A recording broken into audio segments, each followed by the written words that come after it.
So the rumor mill was going around that Hogan was wrestling a television match, which by this time it was unheard of.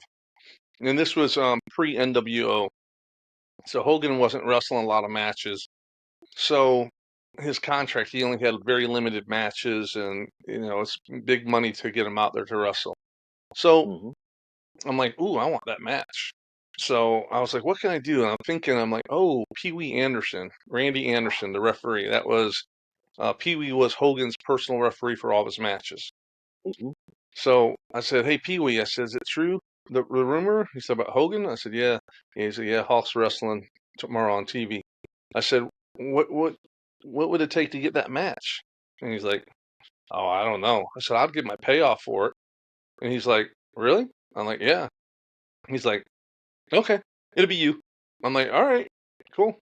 So the next day, I come in there and the board's already made up, and it says Hulk Hogan versus in ring Casey Thompson.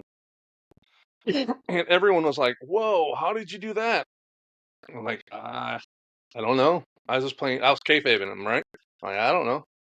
And so I'm like, all right, cool. So, and then all of a sudden, as everything happens in wrestling, the formats change constantly. So they scratched it off Mm. and they put Hogan and Macho Man versus Paul Roma and Paul Orndorff.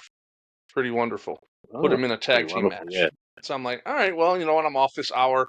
I'm going to go get some food or something. So I was trying to sneak out the side door because they didn't like when you left. And Terry Taylor's like, hey, where you going? I'm like, nowhere. He's like, oh, we got your match now. I'm like, oh, okay, cool. I said, who do I got? He's like, Vader. I'm like, oh, shit.